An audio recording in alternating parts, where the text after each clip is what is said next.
Success mantra, we shape future. Hello everyone, welcome you all in today's the Hindu news analysis. So आज के the Hindu में कुछ topics ऐसे हैं जो आने वाले टाइम पे और ज़्यादा तरीके से एस्केलेट हो पाएंगी। जैसा कि कल बात कर रहे थे हम रिगार्डिंग दैट पोलर वर्टेक्स, वो आने वाले टाइम पे और ज़्यादा न्यूज़ में आएगा। और अगर आपने आज का न्यूज़पेपर देखा होगा तो ग्लोबल वार्मिंग से रिलेटेड अगेन एक और न्यूज़ है।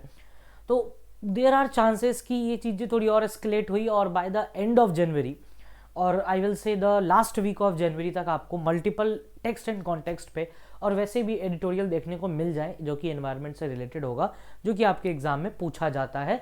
जो प्रोटोकॉल्स होते हैं, रिकॉर्ड्स होते हैं, कन्वेंशंस होते हैं, वो आ जाता है एग्जाम में, तो उससे रिलेटेड बातें की जा सकती हैं। बिल्कुल कोई इसमें बड़ी बात नहीं है कि अगर ऐसा कुछ आ गया तो बहुत क्रेजी हो गया, इट्स वेरी नॉर्मल, राइट।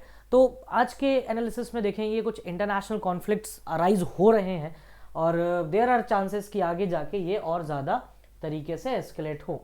देखते हैं आज के हमारे पास टॉपिक क्या क्या। First topic is for the first time navy to have mixed marching contingent at the railway republic day parade. Republic day parade पे विमेन एक कंटिजेंट पहली बार मार्च करेंगी and it is a proud movement. Agniveer के बारे में भी mention मिलेगा आपको इसमें, उनको कौन लीड कर रही हैं ये ज़्यादा इंपॉर्टेंट है क्योंकि ये पूछा जाता है एग्जाम में। Second news is where China and Taiwan relation stand. तो ये रिलेशन कहीं नहीं जाता है, ये सिचुएशनशिप है इनका। देखते हैं क्या है इनके situationship. Why did Iran carry out strike on Iraq, Syria and Pakistan. Iran ने 3 कंट्रीज पे अटैक किया है recently, Pakistan, Islamabad, Iraq, Baghdad, Syria, दमिश्कस और ईरान, तेहरान। ये इनकी कैपिटल्स थी जो कि आपको पता होना चाहिए। अब इनकी ज्योग्राफिकल लोकेशन देखेंगे और रीजन जानने की कोशिश करेंगे कि भाई ऐसे क्या रीजंस थे, और आने वाले टाइम पे हम ये भी देखेंगे कि भाई ऐसे कौन से थोड़ी और न्यूज़ खुलने दो अभी ताकि थोड़ी और चीज़ें पता चले कि एग्जैक्टली क्या क्या हुआ है। और Iran, the way Iran is using the drones, it is saying कि आगे फ्यूचर टेक्नोलॉजी कितनी ज़्यादा इंप्रूवमेंट चाहिए कंट्रीज़ को अपने डिफेंस टाइज के लिए। अगर आपके पास न्यूक्लियर मिसाइल है और ड्रोन नहीं है तो सामने वाला आपका न्यूक्लियर मिसाइल उड़ा के निकल जाएगा। ठीक है, चलिए तो देखते हैं। पहली बार for the first time navy to have the mixed marching contingent at Republic day parade. अब ये क्या क्या है मिक्स्ड रिपब्लिक डे परेड के लिए। The navy is parading a mixed composition platoon for the first time where 144 young men and women will be marching down the historic कर्तव्य पथ। ठीक है, कर्तव्य पथ जिसका नाम चेंज कर दिया गया था लास्ट टू लास्ट ईयर, और वही है Kartavya Path. Shoulder to shoulder epitomising the navy's commitment towards gender neutrality. तो जेंडर न्यूट्रलिटी की तरफ इंडियन नेवी बढ़ रही है, और ऐसा वाइस एडमिरल सिंह साहब ने बोला है। Navy's Republic Day press review on Wednesday. The contingent will be led by lieutenant Prajwal as contingent commander and lieutenant Mudita Goyal, lieutenant sub Sharvani Supriya and lieutenant Devika H S. Platoon commanders. तो ये प्लाटून कमांडर्स है, इनके नाम थोड़ा सा ध्यान में रखिए कि एग्जाम में पूछा जा सकता है। There are very high probability ऐसे क्वेश्चन पूछे जाएं। और रिपब्लिक डे की जब परेड स्टार्ट होगी तो इनका नाम सबसे पहले लिया जाता है कि लेफ्टिनेंट ये, लेफ्टिनेंट वो, ये प्लाटून कमांडर्स हैं। तो इसमें lieutenant Prajwal as contingent commander है, lieutenant Mudita Goyal, lieutenant Sharvani Supriya and lieutenant Devika H, ये तीनों प्लाटून कमांडर है। लेकिन कंटिजेंट कमांडर कौन है? लेफ्टिनेंट प्रज्वल। तो ये तीनों चारों बातें आप याद रखेंगे, आपके एग्जाम में आने की प्रोबेबिलिटी थोड़ी ज्यादा हो जाती है। This Republic day parade will have the tri service women marching contingent for the first time. Tri service that is the army, navy और एयरफोर्स, इन तीनों की विमेन जो ऑफिसर्स है वो भी मार्च करेंगी। तो that is pretty much interesting to watch on कि भाई एक अच्छा एग्जाम्पल सेट होगा इस वर्ल्ड के स्टेज पे। चलिए नेक्स्ट न्यूज की तरफ बढ़ते हैं। नेक्स्ट न्यूज है हमारे पास चाइना एंड ताइवान से रिलेटेड कि कहाँ ये रिलेशनशिप जा रही है। ये रिलेशनशिप टेक्निकली कहीं नहीं जा रही है, सिचुएशनशिप की तरफ ही जा रही है। ठीक है, पहले लोकेशन देख लेते हैं। This is Taiwan, Chinese Taipei, और this is China, this is the mainland China. ये जो बड़ा वाला चाइना आपको दिख रहा है ये मेनलैंड चाइना है। ऊपर मंगोलिया मिल जाएगा, ये छोटा सा बीच में ये वाला रीजन, और फिर ये चाइना है। Both are separated by a strait which is known as the Taiwan strait. ये नाम याद रखिएगा, ताइवान स्ट्रेट, जो कि 134 किलोमीटर वाइड है। ये बात पूछी जाती है, कभी कभार पूछ लिया गया है। इधर north Korea and south Korea, और इधर साइड पे आपको पूरा ये जापान वाला एरिया मिलेगा जो कि ऊपर डिस्प्यूटेड एरिया है रशिया और जापान का, which is the Kuril islands. तो चलिए इतनी ज्योग्राफी काफी है। This is Taiwan and separated by Taiwan strait. China and Taiwan are separated by Taiwan strait. ठीक है. China has claimed sovereignty of the self rule Taiwan since the end of Chinese civil war 1949. Kuomintang, जानेंगे Q मितोंग कौन है आगे. मेरे पास एक पूरी list है जिसमें ये कैसी इवेंट खत्म शुरू हुई और खत्म का तो कोई बात ही नहीं. 1949 से चाइना ही क्लेम कर रहा है ताइवान उसका पार्ट है. 3 मिलिट्री ताइवान स्ट्रेट क्राइसिस हुए हैं 1954, 55, 58, 59, 95, 96. सॉरी, 96 में पहली बार ताइवान में डेमोक्रेटिक इलेक्शंस हुए थे, जिस टाइम पे चाइना ने ताइवान पे बहुत ज्यादा मिसाइल अटैक्स किए थे. तो ये तीनों जो ईयर्स है बड़े मायने रखते हैं in the history of China Taiwan, क्योंकि ये मिलिट्री ताइवान स्ट्रेट क्राइसिस हुई थी. इसमें अटैक्स किए गए थे ताइवान पे. First is 1954, 55, the recent years of the Taiwan conflict. Then the second part is 58, 59 and 95, 96, which is the Taiwanese election, the democratic election in Taiwan. और अब ये मुश्किल है कि ताइवान के लोग चाइना को माने as a part of their territory, because वो अपने आप को इंडिपेंडेंट ही मानेंगे, क्योंकि ताइवान में अब एक नई जनरेशन है, यूथ है, और वो यूथ खुद को ताइवानी कहती है, चाइनीज नहीं कहती. तो एक यूथ का इन्फ्लुएंस बड़ा इंपॉर्टेंट होता है whenever it comes to the country's future, क्योंकि अगर यूथ ही किसी चीज की तरफ अट्रैक्टिव है और डेडिकेटेड है तो you can not mould the whole of a nation in a sudden blow, right. तो ये सब चीजें थोड़ी बहुत आपके करंट अफेयर्स के लिए इंपॉर्टेंट है. स्टैटिक जीके और ज्योग्राफी के पार्ट से भी ये इंपॉर्टेंस रखता है. The first is the Taiwan strait and these 3 crisis. और upcoming talks focus on the regular direct. अब देखते हैं आगे क्या होगा नहीं होगा, और ये पूरे इनकी पॉपुलेशन की लिस्टिंग है.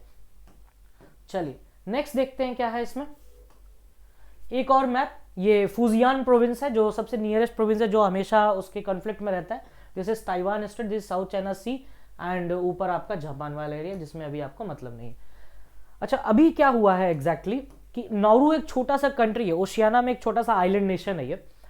नाउरू पहले भी मतलब ऐसे एफर्ट्स कर चुका है जिसमें ये चीज़ देखने को मिला कि नाउरू ने सीबर्ड अथॉरिटी को चैलेंज किया था जब उसने बात की क्लैरियन क्लिपर्टन जोन, ठीक है, उसको माइनिंग करने की. भाई इस रीजन में बहुत ज़्यादा मिनरल्स है, तो भाई सब एनवायरमेंटलिस्ट ने रोका कि रुक जाओ, it is not good to mine this point of time, because ऐसे बहुत बहुत मेजर ड्रास्टिक चेंजेस आने के बहुत पॉजिटिव चांसेस हैं इन द ओशन अगर आप करते हैं. तो अभी रिसेंटली नाउरू एक स्मॉल आइलैंड नेशन है, उसने अपना डिप्लोमेटिक रिलेशंस ताइपे से बीजिंग शिफ्ट कर लिया, डेट इज फ्रॉम ताइवान से चाइना. ताइवान अभी ऐसा हुआ इसलिए क्योंकि ताइवान का भी डेमोक्रेटिक इलेक्शंस हुआ. लाई चिंग ते जो कि डेमोक्रेटिक प्रोग्रेसिव पार्टी से थे, जो कि पहले वाइस प्रेसिडेंट हुआ करते थे under Sai Ing Wen, whom China has called the troublemaker, is the newly elected president of Taiwan. तो लाई चिंग ते के आने के बाद से कहीं ना कहीं ये टेंशंस थोड़ी और बढ़ गई है, क्योंकि चाइना उसे ट्रबल मेकर मानता है. This is the third term of the DPP, with the win being the perceived as a major blow to China, क्योंकि चाइना ऑब्वियसली इस पार्टी को नहीं मानता है. 1990 अब ऐसा इसलिए नहीं होता है, चाइना इसलिए इससे थोड़ा अग्रेशन में है बिकॉज ऑफ 1992 कंसेंसस. बिकॉज 1992 में एक कंसेंसस हुआ था बिटवीन चाइना एंड ताइवान, जो उसके बाद के अटैक्स हुए 95-96, जिसमें साई ने, जो मिस साई थी वहां पे, उन्होंने एक्सेप्ट किया था 1992 कंसेंसस. अब ये है क्या 1992 consensus? The 1992 consensus acknowledges that there is one China. It was agreed upon between the Kuomintang KMT, the pro status quo party जो कि ताइवान में है, and the communist party of China. इन दोनों पार्टी के बीच में 1992 कंसेंसस में अग्री किया गया कि there is one China only, ठीक है. बट जो डीपीपी का हेड है वो नहीं मानता. Miss Sai has publicly said that this consensus goes against the Taiwan. तो किया ही क्यों था कंसेंसस? तो वो मना करती है कि नहीं, और यंगर जनरेशन ऑफ ताइवान वो भी फील नहीं करते किसी भी तरीके से अपनी एफिनिटी चाइना के साथ. ताइवान में पहली बार डेमोक्रेटिक इलेक्शंस 1996 में हुए, ये बात आपको याद रखनी चाहिए. Which country recognises Taiwan? देखो अब इसमें 13 कंट्रीज थी जो ताइवान को रिकॉग्नाइज करती थी, अब हो जाएगा ये 12. क्यों? क्योंकि कौन कौन रिकॉग्नाइज कर रहा है अभी? बेलीज, ग्वाटेमाला, ये दोनों आपको पनामा कैनल के कंट्रीज है. पनामा जो स्ट्रेट है, जो सेंट्रल अमेरिकन कंट्रीज है. हाइती, होंडुरास भी उसका ही है. द मार्शल आइलैंड्स, नाउरू, ये अब चला गया. Palau, Paraguay, Saint Kitts, Nevis, Saint Lucia, Saint Vincent and Grenadines and Tuvalu. तो ये ऐसी कंट्रीज है जो कि ताइवान को कंट्री मानती है. एक्सेप्ट ये नौरू जिसने अभी रिसेंटली बैक ऑफ किया है। तो अभी 12 कंट्रीज ऐसी हैं जो कि ताइवान को रिकॉग्नाइज करती हैं एज अ कंट्री। तो ये नंबर याद रखिएगा, पूछ लिया जाता है एग्जाम में। ये है चाइना और ताइवान का डेवलपमेंट। देखते हैं कैसे कैसे ये डेवलपमेंट स्टार्ट हुआ। माओ जेडोंग की कम्युनिस्ट पार्टी थी, उसे मेनलैंड चाइना में पावर मिला, और Chiang Kai shek Kuomintang flee to Taiwan. देखो, after the Chinese civil war ended, कहीं ना कहीं ये जो आपकी पार्टी थी चेंग काई शेक, ये काफी रिच पार्टी हुआ करती थी अगेंस्ट द माओ जेडोंग, जो कि फार्मर्स के इंटरेस्ट को सपोर्ट करने के लिए पार्टी बनी थी। बट जब चाइना पे अटैक हुआ तो फिर सब एक हो गए। फिर फाइनली पूरी हिस्ट्री कंक्लूड अगर ऐसे किया जाए कि माओ जेडोंग ने ड्रेन आउट कर दिया क्यूमितोंग को, और जैसे ही सिविल वॉर एंड हुआ तो ये अच्छे पावर में आ गए अपने माओ जेडोंग गॉट मोर पावर, और फिर उसने चेंग काई शेक को निकाल दिया चाइना से, एंड वो फाइनली ताइवान जाके सेटल हुए। फिर वो वहां से क्लेम करते हैं कि I am the real China, और ये कहता है I am the real China. I hope the history clarity मिल गई होगी। United State deployed fleets in Taiwan state to protect the KMT. United States protect करता है क्यूमितोंग को, और यूनाइटेड स्टेट्स का ये भी कहना है कि भाई ताइवान को हम प्रोटेक्ट करेंगे यहाँ पर, बिकॉज ऑब्वियसली चाइना से उसके टेंशन है, तो दुश्मन का दुश्मन दोस्त होता है। तो वो चीज़ यहाँ पर ये लगा रहे हैं। Taipei replaced by Beijing in the United Nations. Taipei को हटा भी दिया गया 1971, क्योंकि कंट्रीज मानती नहीं है इसे। US establishes diplomatic relations with China, commits to defending Taiwan 1979। Taiwan resident permitted to visit China 1987। ये तो पॉजिटिव डेवलपमेंट्स हुए। फर्स्ट डायरेक्ट टॉक्स हुआ, और Taiwan lifts emergency rule and ends war with China. तो इन्होंने भाई वॉर भी खत्म कर दिया धीरे धीरे। बीजिंग ने हाई लेवल टॉक्स भी सपोर्ट किए कि भाई चलो ठीक है आगे कुछ होगा। KMT loses power in election won by pro independence chain Shuey बियान, और उसके बाद से ये चीज़ें थोड़ी और ट्रबलसम आने लगी। Beijing make sessions with the Taiwan illegal at the risk of military actions, और उसके बाद बीजिंग ने मिसाइल्स फायर किए जब वो डिटर वोटर्स इन आइलैंड फर्स्ट डेमोक्रेटिक इलेक्शंस, जो बात कर रहे थे हम एक रिकर्शंस की, वो ये चीज़ है। उसके बाद KMT Ma Ying elected as the president of Beijing friendly platform. High level talks resume हुए जब जब उसके फ्रेंडली रिलेशंस वाले लोग आए। उसके बाद 2014 the Beijing and Taipei hold first government to government talks, और अब ऐसा है कि दोनों एक दूसरे के मुंह तक नहीं लगना चाहते because of trouble maker issue, कि भाई डीपीपी जब से पावर में आई है वो बात नहीं करना चाहती, वो भी अपनी इंडिपेंडेंस की बात करती है, और चाइना बोलता है कि आपने पहले जिस तरीके से चीज़ें की थी अगर वैसे बात करने के आओ तो ठीक है, अदरवाइज नहीं। और चाइना हमेशा से अब यही चाह रहा है कि दूसरे जो 12 ऐसे छोटी छोटी कंट्रीज बची हैं उनको इकोनॉमिकली और फाइनेंशियली इन्वेस्टमेंट देकर के इन्फ्लुएंस करो और खुद के तरफ लाओ। अगर एक बार ले आए तो ताइवान के पास कोई बचेगा नहीं। तो this is the main intention, और वही उसमें काफी सक्सेस होता दिख रहा है चाइना सॉरी। तो और अब 13 से वो चीज नंबर 12 बच गया है। Why did Iran carry out strikes in Iraq, Syria and Pakistan? Pakistan पे कल और परसों अटैक्स हुए, इराक एंड सीरिया पे 2-3 दिन पहले हुआ। बेसिकली ईरान का यही कहना है कि हम ये टेररिस्ट को एनकाउंटर करने के लिए कह रहे हैं, और इंडिया ने भी अपना कल एक प्रेस रिलीज में बताया, और इंडिया का स्टैंड ये रहा एक्सटर्नल अफेयर्स का कि जो भी country the cause which is going on we are not supporting that, we are against terrorism, we are against terrorism. तो कहीं ना कहीं आपने इनडायरेक्टली सपोर्ट कर दिया, और जयशंकर साहब ईरान में ही है फिलहाल। तो देखते हैं क्या चीज़ें होंगी। Iran Tehran, Iraq is Syria Damascus, Pakistan आपको फिर उस Iraq Baghdad, and Pakistan is Islamabad. ठीक है, देखते हैं क्या क्या है। ज्योग्राफी अगर देखो तो पास में ही है, ये है इराक और ये है ईरान। ठीक है, ईरान, बगदाद, सीरिया, डमस्कस, और इधर साइड आ जाओगे तो आपको मिलेगा पाकिस्तान। ठीक है, तो ऐसे है, ये कहीं ना कहीं रिंग ऑफ फायर क्रिएट होता दिख रहा है मिडिल ईस्ट में, तो सेंट्रल एशिया सॉरी, और ये रिंग ऑफ फायर कब तक कहां तक जाएगा डोंट नो।